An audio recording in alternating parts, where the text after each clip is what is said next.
여러분들을 환영하고 축복하고 사랑합니다. 우리 옆분들하고 이렇게 반갑게 한번 반갑습니다. 환영합니다. 인사하겠습니다. 네.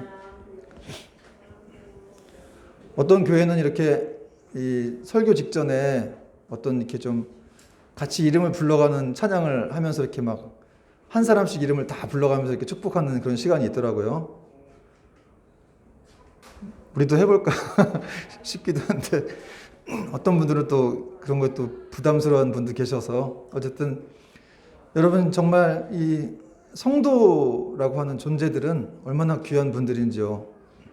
오늘 말씀에도 살펴보겠지만 우리가 이렇게 하늘의 뜻에 이어서 서로 맺어져서 같은 교회에서 또 신앙생활을 하고 있다는 자체는 놀라운 하나님의 선물이고 축복입니다. 여러분 성도들을 정말 사랑하고 자기 몸처럼 그렇게 여겨야 될 줄로 믿습니다. 오늘 말씀 제목은 주와 그 은혜의 말씀에 부탁하노니 라는 제목인데요. 지난주 우리는 사도 바울이 드로아라는 곳에서 이렇게 이 말씀을 듣다가 깊은 졸음에 빠져서 이제 창가에 썰어진 유두고라는 청년을 살리는 장면을 살펴보았습니다.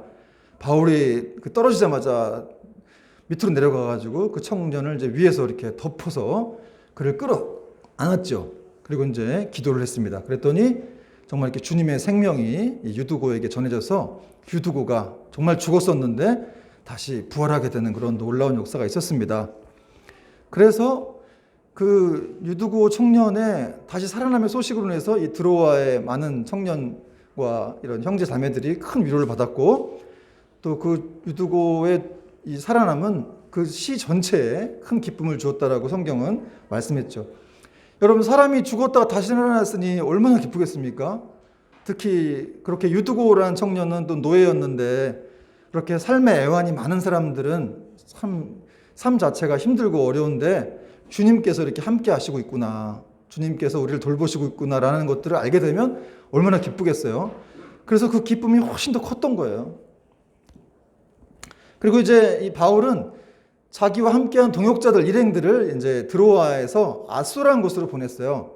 이 드로아가 이제 저쪽 이 마게도냐 건너편에 있는 항구인데 그 아소라는 곳도 그 드로아의 옆에 있었는데 한 50km 정도 떨어져 있었습니다. 근데 일행들은 배 타고 보내고 자기는 걸어서 해안길을 따라서 그 아소로 이렇게 내려갔어요.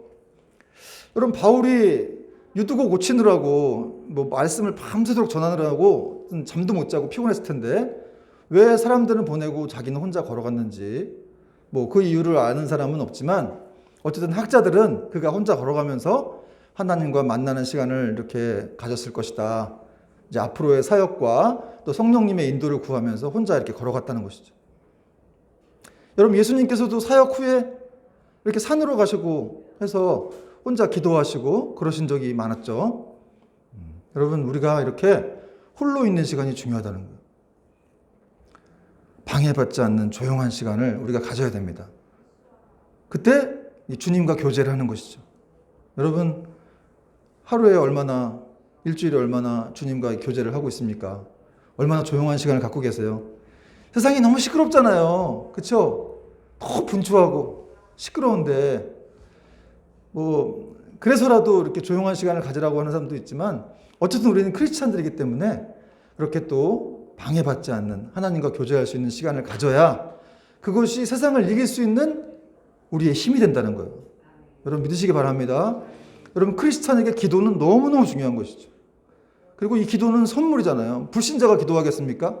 오직 믿는 사람들에게만 이런 기도의 힘이 있다는 거예요. 피조물이 전능하신 하나님, 우주를 만드신 하나님, 그 하나님과 교제하는 것이 바로 기도죠. 그런 의미에서 이 기도가 얼마나 대단하고 능력 있는 것인지 여러분 우리는 알아야 한다는 것이죠. 그리고 바울은 이제 혼자 걸어가서 마침내 이 아소에 가서 이제 바울의 동역자들과 만났습니다. 그리고 배를 타고 함께 이제 밀레도라고 하는 지역으로 갔는데 이 밀레도에서 이제 에베소 장로들을 불렀다 하는 내용으로 오늘 본문은 시작을 하고 있습니다. 17절에 보니까 바울이 밀레도에서 사람을 에베소로 보내어 교회 장로들을 청하니, 여러분이 밀레도라는 곳은 이 에베소에서 이렇게 한 60km, 50km 떨어진 지점에 있었는데 이 에베소가 이 아시아 지역에서 굉장히 제일 큰 도시였는데 밀레도는 바로 그 다음 도시였습니다. 그리고 밀레도는 상업과 철학과 예술이 아주 발달한 그런 도시였죠. 그래서 탈레스라고 하는 철학자도 여기서 나왔는데 어쨌든 그 밀레도로 바울이 이렇게 에베소에 있는 장로들을 부른 거예요. 여러분 50km면 지금이면은 뭐 여기서 한 청평 정도 되나요? 근데 당시 2000년 전에는 뭐 버스도 없고 배도 없고 배가 있죠. 그러니까 뭐 교통편이 발달하지 않은 상태에서 50km면 3일 길을 걸어가야 돼요. 그러니까 장로들이 이 에베소에 3일 길을 걸어서 바울이 부른다고 또 밀레도까지 온 것이죠. 그러니까 이 바울과 이 장로들과의 관계가 얼마나 끈끈했는지를 또 알 수가 있는데 그 부르자 바울이 무슨 얘기를 했냐면 사실 이게 고별 설교예요. 오늘 본문은 바울이 이제 믿는 사람들한테 내가 이제 예루살렘으로 올라가니까 너희들은 더 잘 믿음을 지키고 있어야 된다. 나를 위해 기도해달라 하는 그런 고별 설교였습니다. 그래서 바울은 이 장로들한테 내가 지금까지 아시아에 들어온 첫날부터 지금까지 어떻게 살아왔는지 그거를 너희가 다 알고 있다라는 얘기를 하면서 이제 고별 설교를 시작하는데요. 18절에 보니까 첫날부터 지금까지 3년 동안이에요. 내가 항상 여러분 가운데에서 어떻게 행하였는지를 여러분도 아는 바니 내가 지금까지 어떻게 살았는지 너희가 다 알지 않냐. 그러므로 내가 이제 떠나니까 너희들도 그렇게 살아야 된다. 이런 얘기를 하는 거예요. 여러분 이런 얘기를 바울이 어디서 또 한 적이 있는데 이제 고린도전서 11장에 보면은 고린도 교회에서도 이런 얘기를 했어요. 내가 그리스도를 본받는 자와 같이 너희도 나를 본받는 자가 되기를 내가 바란다. 저는 이런 구절들을 읽으면서 참 도전이 되더라고요. 나를 본받아라. 사실 바울의 자랑이 아니라 자기가 그리스도를 따라가는 것처럼 너희들도 그리스도를 따라가야 된다. 그런 삶을 본받아라 라는 얘기였겠죠.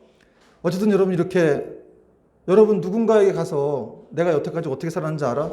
너희가 정말 그런 것을 안다면 그렇게 살아야 돼. 나처럼 살아야 돼. 이렇게 말할 수 있는 그런 분들이 과연 몇 명이나 있을까 싶지만 바울은 정말 그렇게 성경에 기록될 정도로 그는 하나님 앞에 순종하면서 그 말씀을 따라서 정말 작은 예수와 같이 그렇게 삶을 살아왔다는 것이죠.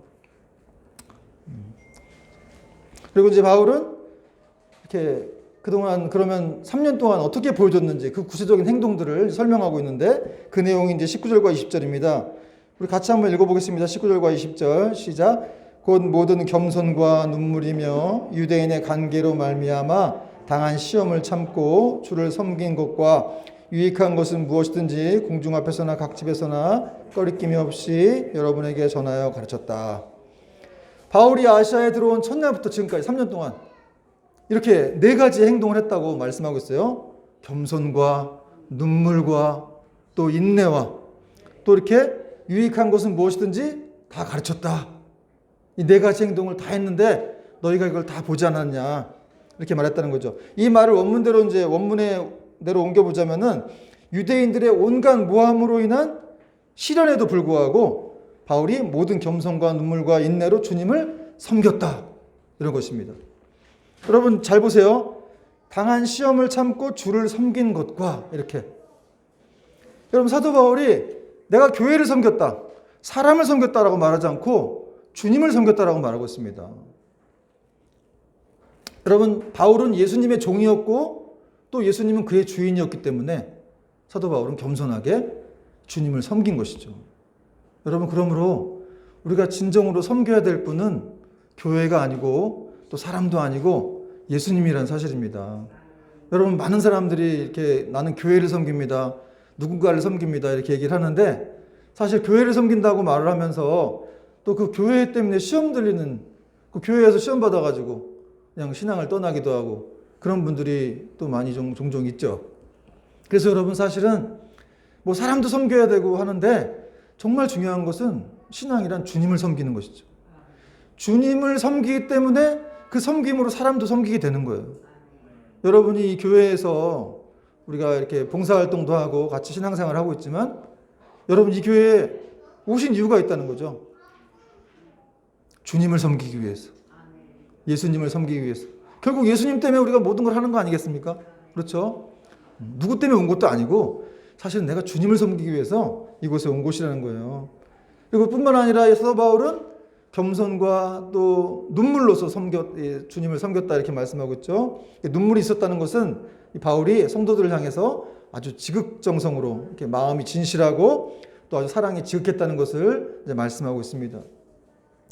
여러분, 이렇게 사도 바울처럼 이런 겸손과 눈물과 인내로 이렇게 주를 섬기는 모습들이 사실 오늘날 교회 안에 많이 좀 사라진 것을 보게 되죠. 여러분, 우리 자신만 해도 그렇잖아요. 정말 이렇게 진정한 겸손이 있는가? 그렇게 겸손으로 주를 섬기고 있는가? 주를 섬긴다는 것은 사람을 섬긴다는 것과 마찬가지라고 했죠. 또 그런 눈물로 또 주님을 섬기고 있는가? 여러분, 최근에 진짜 눈물을 흘리면서 교회를 위해서 기도해 보신 적 있습니까? 정말 눈물 흘리면서 이 주변 성도들, 동료들을 위해서 기도해 보신 적 있어요? 바울은 그렇게 했다는 거예요. 3년 동안 매일같이 겸손과 눈물로, 또 유대인의 뭔가 이 모함들이 있지만 그걸 참고 주님을 섬겼다. 그러니까 여러분, 성경에 써 있지만 이렇게 쉽게 말할 수 있는 내용들이 아니에요, 사실은. 여러분, 겸손하기가 얼마나 어려워요. 그렇지 않아요? 그러나 정말 주님을 섬길 때 겸손한 사람이 될 수가 있는데, 그것도 눈물로 사역한다는 것도 쉽지가 않지만 바울은 그렇게 했다는 것을 지금 말씀하고 있죠. 여러분, 성경은 눈물로 씨앗을 뿌리러 나간 자는 반드시 기쁨으로 단을 거두리라, 이렇게 말씀했는데, 그런 의미에서 여러분, 눈물로 이렇게 씨앗을 뿌려서 기쁨으로 거둔 자들은 자신의 수고로부터 진정으로 이렇게 해방되는 것입니다. 여러분, 우리가 눈물로 뿌려야 될 이유가 있다는 것이죠. 그 눈물로 뿌린 씨앗들은 반드시 기쁨으로 단을 거두게 된다는 거예요. 여러분, 지금 바울이 지금까지 에베소 장로들한테 아시아 성도들을 이렇게 부탁하면서 먼저 기억나게 한 것은 뭐였습니까? 그동안 바울이 삶으로 써온 자기 이력서였어요. 내가 지금 어디까지 어떻게 살아왔는지 너희가 다 안다. 자기 삶의 이력서를 보여준 거예요. 왜냐하면 영혼들을 맡길 때 자기 삶의 이력서만큼 더 강력한 것은 없는 거거든요. 그 정도로 바울은 그렇게 아주 하나님 앞에서 정말 영혼들을 사랑하면서 그 말씀으로 잘 그들을 가르쳤다는 거예요. 그게 있었기 때문에 그걸 자신 있게 주장할 수 있었던 것이죠. 그리고 그 바울의 이력서는 지금 하나님 말씀으로 기록되어서 우리가 지금 이렇게 보고 있습니다. 그런 면에서 우리가 써온 이력서를 또 후세의 사람들도 볼 수가 있겠죠. 여러분, 그래서 그런 의미에서 우리가 이게 써가는 이런 삶의 이력서, 신앙의 이력서는 참 중요하다는 거죠. 여러분, 이 이력서가 이렇게 결코 유한하다고 생각하면 안 되고, 이 바울의 이력서조차도 이렇게 유한하지 않고 영원한 가운데 시간과 공간을 초월하시는 그 하나님에 붙들려서 이렇게 지금 성경에 기록되어 우리가 보고 있듯이, 여러분, 우리의 이력서도 누군가에 의해서 이렇게 또 보게 되어지고, 또 그것이 그들에게 도전을 주고 또 신앙의 모범을 줄 수가 있다는 것이죠. 여러분, 우리는 지금 어떤 이력서를 써내려가고 있습니까? 정말 그리스도의 이 향기가 풀풀 나는, 생명의 냄새가 풀풀 나는 그런 삶의 이력서를 써가는 저와 여러분 되기를 축원합니다. 이제 바울은 또 예루살렘을 향해서 자신의 비장한 각오를 드러내고 있는데요. 그 내용이 이제 22절부터 24절까지 나옵니다. 22절 같이 읽겠습니다. 시작. 보라, 이제 나는 성령에 매어 예루살렘으로 가는데 거기서 무슨 일을 당할는지 알지 못하노라. 오직 성령이 각 성에서 내게 증언하여 결박과 환난이 나를 기다린다 하시나. 24절 같이 읽겠습니다. 내가 달려갈 길과 주 예수께 받은 사명 곧 하나님의 은혜의 복음을 증언하는 일을 마치려 하면은 나의 생명조차 조금도 귀한 것으로 여기지 아니하노라. 여러분, 바울이 지금 어디에 매어서 예루살렘에 올라가고 있다고 말하고 있습니까? 성령에 매어서. 22절 성령에 매어 성령에 사로잡혀서 예루살렘으로 올라가고 있다고 말하고 있는 것이죠. 여러분, 이 아브라함이 이렇게 갈 바를 알지 못하고 가나안 땅으로 나갔잖아요. 그렇듯이 이 사도 바울도 갈 바를 알지 못하고 이렇게 성령에 매어서 이렇게 예루살렘으로 올라가게 된 거예요. 그러니까 구체적으로 예루살렘에 어떤 일이 벌어질지 사도 바울은 알지 못했습니다. 그런데 여러분, 사도 바울이 가는 길이 무슨 뭐 오리무중으로 빠지는 그런 길이 아니었죠. 미궁 속으로 빠져들어가는 그런 길은 아닙니다. 왜냐하면 길이 되시고 진리 되시는 성령님이 이끌어가는 길이었기 때문에 그러나 비록 그 앞에 고난과 환난이 있다 할지라도 이 사도 바울의 길은 잘못된 길이 아니었다. 답도 없는 미궁 속으로 빠지는 길이 아니었다는 거예요. 그래서 여러분, 바울은 그걸 알았기 때문에 성령님을 의지하여 사로잡혀서 사람들이 다 반대했지만, 가지 말라고 했지만, 그럼에도 불구하고 예루살렘으로 조금도 추호의 주저함도 없이 전도자로서의 사명을 다하기 위해서 나아갔다는 것이죠. 여러분, 바울의 예루살렘을 포기하지 않는 한 투옥과 환란이 기다리고 있지만, 그러나 그 사실을 알고서도 이렇게 바울은 성령님에 매여서 자신의 결연한 의지를 밝혔다는 거예요. 24절에서 그걸 확실히 밝히고 있죠. 24절 보니까 내가 달려갈 길과 주 예수께 받은 사명 곧 하나님의 은혜의 복음을 증언하는 일을 마치려 하면은 나의 생명조차 조금도 귀한 것으로 여기지 아니하노라. 여러분, 바울의 유명한 고백이에요. 여러분, 이 고백 많이 들으셨죠? 내가 달려갈 길과 주 예수께 받은 사명 하나님의 은혜의 복음을 증언하는 일을 마치려면은 생명조차 귀한 것으로 여기지 아니하노라. 내가 달려갈 길은 자신이 반드시 가야 될 인생 노정을 말하는 거죠. 근데 바울은 왜 그 길을 가야 되는지 알았어요. 그렇죠? 그리고 그 이유도 알았고 목적도 알았기 때문에, 목적은 뭐였습니까? 주 예수님께 받은 사명을 다 완수하기 위해서, 그 하나님의 은혜의 복음을 증언하는 일을 마치기 위함이었죠. 그래서 자기의 생명도 귀한 것으로 여기지 않겠다라고 이렇게 선포를 한 거예요. 여러분, 사람에게 있어서 자기 생명보다 더 귀한 게 어디 있겠습니까? 그렇죠? 뭐 우리가 생명이 있어야 여기 앉아있고 예배도 드리고 뭐 밥도 먹고 일도 하고 그러지 않습니까? 자기 생명보다 귀한 게 어디 있겠어요? 근데 바울은 어떻게 내 생명을 조금 더 귀한 것으로 여기지 아니한다 이렇게 말했을까요? 근데 오해하지 말아야 할 것은 바울이 그렇다고 자기 생명을 경시했다거나 이렇게 얘기한 것은 아닙니다. 이게 아니고 그냥 주님 주신 그 사명에 비해서 내 인생이란 것은 그 가치에 비해서 굉장히 작은 것이다. 정말 하나님 복음 전하는 일이 내 생명보다 더 중요하다. 이렇게 말을 했다는 거예요. 여러분, 바울은 결코 쓸데없는 일에 자기 목숨을 걸지 않았다는 거죠.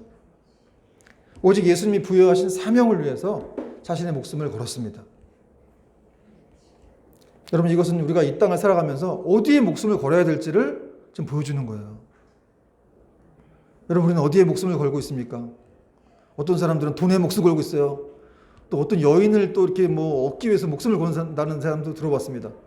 사업 성공을 위해, 장사를 위해서. 그런데 목숨을 걸고 있지만 바울은 오직 주와 그 말씀, 하나님을 사랑하여 그 사명을 위해서 자기 목숨을 걸었다는 거죠.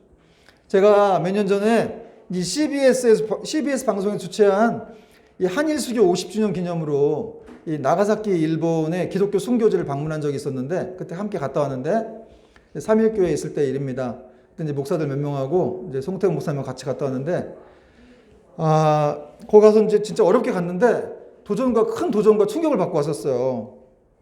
이웃 나라지만 일본에 그런 그 기독교 또 현장이 있었는지를 제가 정말 몰랐는데, 일본이 우리나라보다 이렇게 500년 전에 먼저 기독교가 들어왔더라고요. 그래서 그 기독교라고 하긴 좀 그렇고 이제 카톨릭의 어떤 이 개혁 교단이라고 하는데, 포르투갈 예수회라는 곳에서 이렇게 일본을 선교 와서 당시 이제 오다 노부나가, 뭐 도요토미 히데요시, 이때 일본의 신자들이 한 35만 명 정도 있었다 그래요. 근데 그때 이제 도요토미 히데요시 때 있던 일인데, 히데요시가 이제 기독교 말살 정책을 핀 거죠. 그래가지고 이 기독교인들을 잡아다가 한쪽 귀를 다 잘랐어요. 그래가지고 이제 오사카에서부터 나가사키까지 한 1,000km가 넘는 길을 한 달을 넘게 걸어가게 한 겁니다. 원래는 코를 잘라가지고 이렇게 내보내려고 그랬는데, 그 임진왜란에 같이 출정했던 그 장수가 카톨릭 신자가 돼가지고 그 사람이 코 자르면 안 된다, 귀를 잘라야 된다 그래가지고 이제 귀 하나만 자르고 이렇게 1,000km를 걸어가지고 나가사키까지 간 거죠. 그러니까 사람들이 가면서 막 귀가 곪고 막 엄청나게 누가 치료해 주는 것도 아니니까 성도들이 엄청난 고통 속에서 이제 추운데 걸어가지고 나가사키에 도착한 거예요. 나가사키 갔더니 기독교 이렇게 순교지가 있는데, 거기 어떤 언덕에 이렇게 십자가를 이렇게 세워놨더라고. 근데 거기에 이제 이렇게 이 오사카에서 출발한 성도들이 그 나가사키에 있는 십자가를 보자마자, 자기들이 달려서 죽을 십자가인데 보자마자 주님 그리고 막 달려갔다는 거예요. 주여 그리고 막 달려가가지고 그 십자가를 이렇게 끌어안았다는 거죠. 그런 내용들이 이제 그 가이드가 설명도 하고 그 책에도 이렇게 나와 있더라고. 그러면서 정말 이렇게 자기가 죽어가는 현장인데도 이렇게 주님 그러면서 막 그렇게 반가워하고 기뻐했다는 거예요. 십자가를 보면서. 그리고 어떤 12살짜리 아이는 이렇게, 그 아이도 이제 참수를 당하려고 그랬는데 너무 어리니까 이 일본 사무라이들이 너 예수님 부인하면 내가 살려줄게 이렇게 말했더니 그 12살 된 아이들도 내가 영원한 생명이 나를 기다리고 있는데 내가 왜 그걸 마다하겠느냐. 그러면서 이렇게 처형을 당했다는 그런 얘기를 들었습니다. 그러니까 이 사무라이들이 놀란 거죠. 도대체 기독교라는 것이 무엇인지, 도대체 기독교가 무엇인지 어떻게 12살짜리 애가, 12살이면 우리 주나만한 나이인데요. 저희가 영원한 생명을 바라보면서 죽겠다는 것이죠.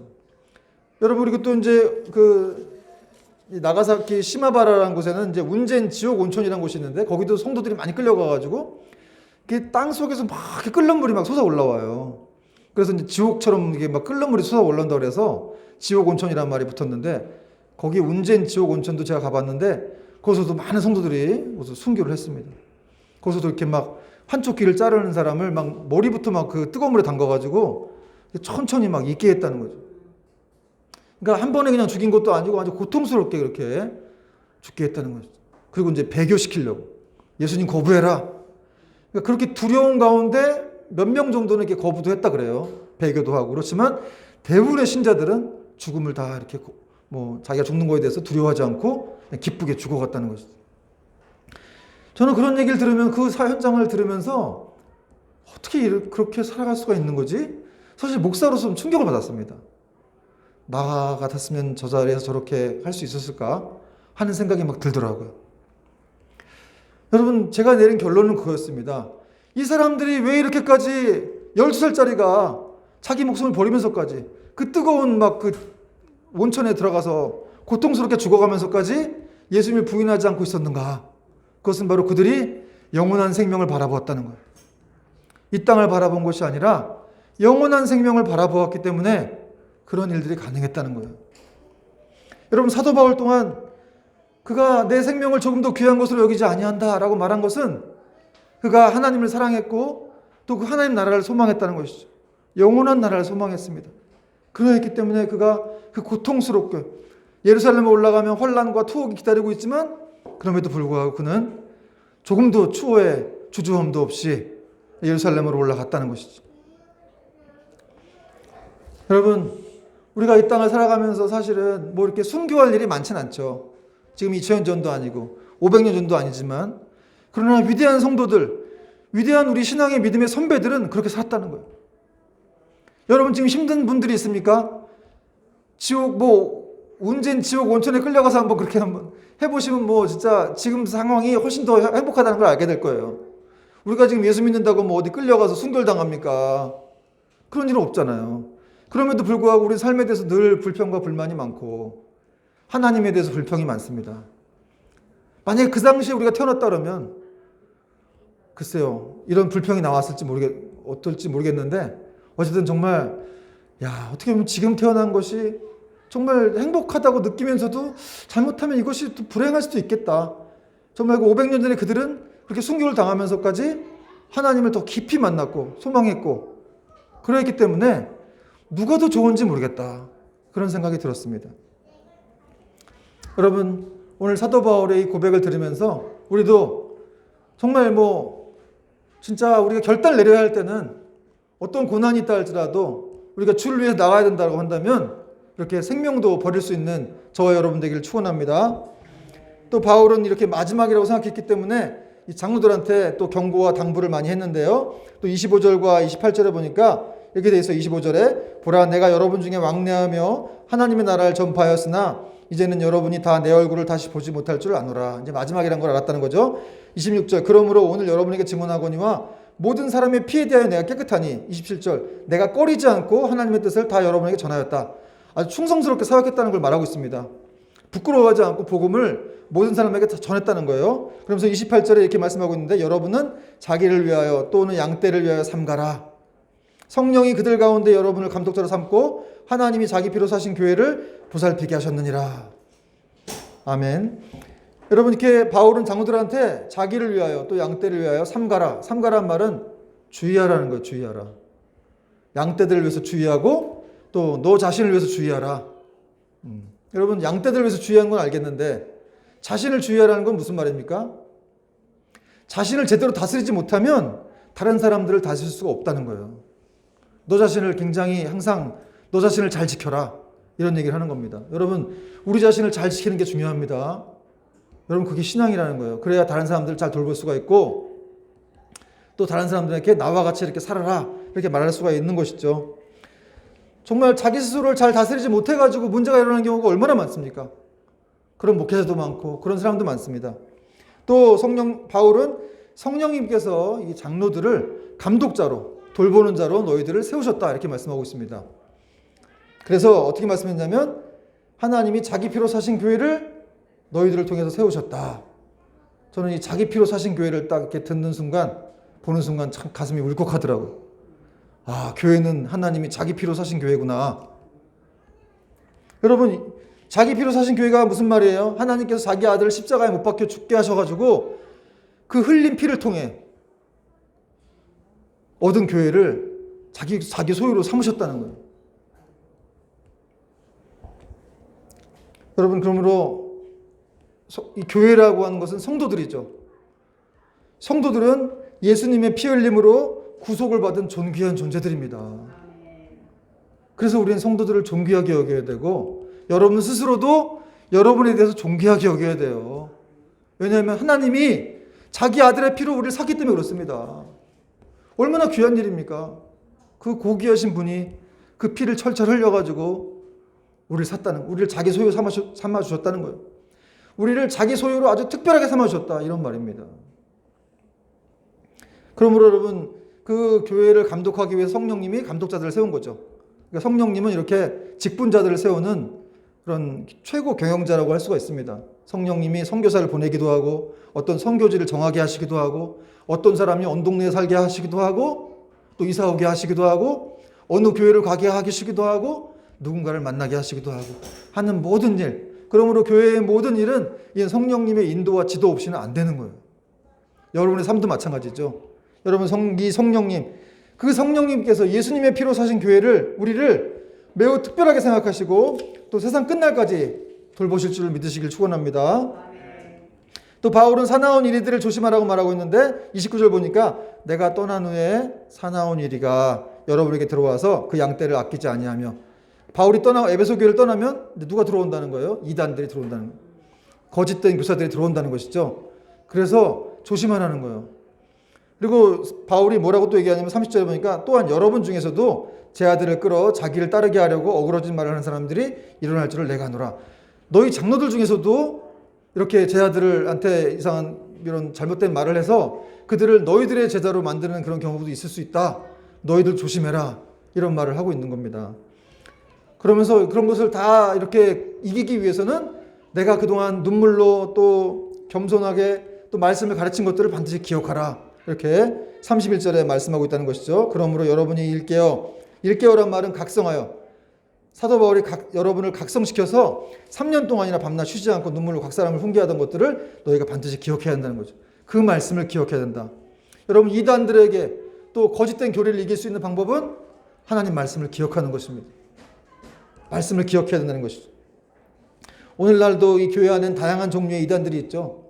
우리는 뭐 작은 교회니까 그런 분들이 없지만 큰 교회에도 신천지라든지 제가 삼일교회 있을 때도 제가 신천지를 직접 잡은 적이 있어요. 굉장히 아주 교묘합니다.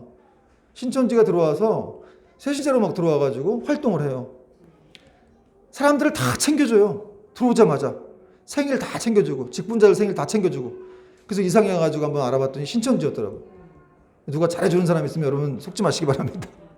그렇게 오자마자 막 잘해주고 막 일을 막 하는 사람들은 대부분 그런 이단들의 경우가 많이 있죠. 그렇지 않은 분들도 있겠지만 그런 경우가 있었다는 것이죠. 그러니까 정말 이렇게 수법을 교묘하게 해갖고 들어와서 교회 안을 무너뜨린다는 거죠. 그런 이단들에게 우리가 어떻게 해야 되겠습니까? 늘 깨어서 기도와 말씀으로 그 상황을 이겨가야 한다는 거예요. 자, 그리고 마지막으로 이제 바울은 장로들을 하나님과 그 은혜의 말씀에 부탁한다. 이렇게 말씀하면서 맺고 있습니다. 32절 말씀 중요하니까 같이 한번 읽겠습니다. 시작. 지금 내가 여러분을 주와 그 및 은혜의 말씀에 부탁하노니 그 말씀이 여러분을 등이 든든히 세우사 거룩하게 하심을 입은 모든 자 가운데 기업이 있게 하시리라. 여러분 바울이 누구에게 장로들을 부탁했습니까? 주와 그 및 은혜의 말씀이죠. 주와 및 그 은혜의 말씀. 한마디로 하나님께 부탁한 거예요. 하나님 말씀, 복음에 부탁한 것입니다. 한마디로 이 바울이 장로들을 하나님께 부탁하면서 그들에게 필요한 것들을 하나님이 공급해 주시기를 간청한 거예요. 너희들이 힘든 거 있을 때마다, 어려운 거 있을 때마다 하나님께 나아가라. 그러면 하나님께서 그 풍성하신 은혜 가운데 너희들을 채우실 것이다. 위로하실 것이다. 이렇게 지금 바울이 말을 한 겁니다.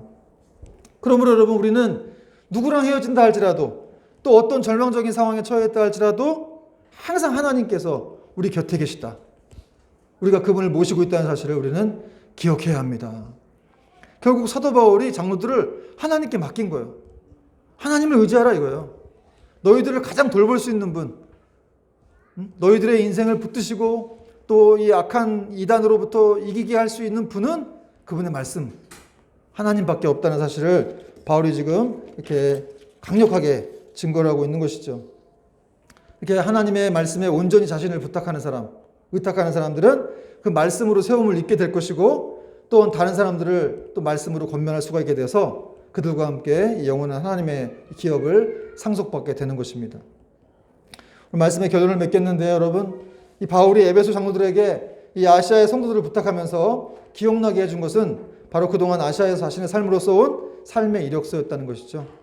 생태 같은 교인들을 이렇게 장로들한테 맡기고자 하는 바울로서는 그보다 이 자신의 이력서를 이렇게 보여주는 것보다 더 강력한 방법은 없었기 때문에 자신의 이력서를 보여주면서 이걸 기억하라. 내가 어떻게 살아왔, 너희들 어떻게 행했는지 그걸 기억하라고 하면서 얘기를 했던 것이죠. 여러분, 그러므로 그리스도인들이 써내려가는 이런 삶의 이력서는 굉장히 중요합니다. 이것은 훌륭한 교육 방법이기도 하고 또 전도할 수 있는 그리스도의 향기가 될 수 있다는 사실입니다. 여러분, 우리는 어떤 삶의 이력서를 써내려가고 있습니까? 정말 그리스도의 향기가 풀풀 나는 그런 생명의 냄새가 진동하는 그런 삶의 이력서를 써가는 저와 여러분 되기를 바랍니다. 마지막으로 또 하나, 바울은 장로들을 돈 많은 유력자들이라든지 또 권력자들에게 맡기지 않았습니다. 하나님의 은혜의 말씀, 하나님께 맡겼다는 거예요. 하나님께 맡기면서 너희들이 하나님께 찾아갈 때마다 하나님이 그 풍성한 위로로 너희들을 위로하실 것이고 격려하실 것이다. 너희들을 도와서 너희들을 든든히 세울 것이다. 이렇게 말씀했다는 것이죠. 여러분, 우리 인생 누구에게 맡겨야 되겠습니까? 하나님께 맡겨야 한다는 것이죠. 여러분, 우리 인생은 하나님께 맡겨야 되고 하나님 말씀에 맡겨야 된다는 것이죠. 하나님 말씀은 곧 하나님이에요. 여러분, 성경 많이 읽으시기 바랍니다. 그 성경이 종이 쪼가리가 아니라 그 말씀을 읽는 것이 우리 인생을 보호하는 거예요. 그 말씀이 우리를 영혼을 소송케 하고 우리의 갈 길을 인도하며 정말 우리의 말씀이 등대가 된다는 것이죠. 인생의 등대가 된다는 것이죠. 여러분, 우리 인생 정말 말세를 살아가고 있는데 악한 영들도 존재하고 그들이 우리를 늘 공격하는 이런 상황 속에서 우리가 무엇으로 이길 수 있겠습니까? 바울은 말씀하고 있다는 거죠. 주와 그 은혜의 말씀에 너의 인생을 부탁하라.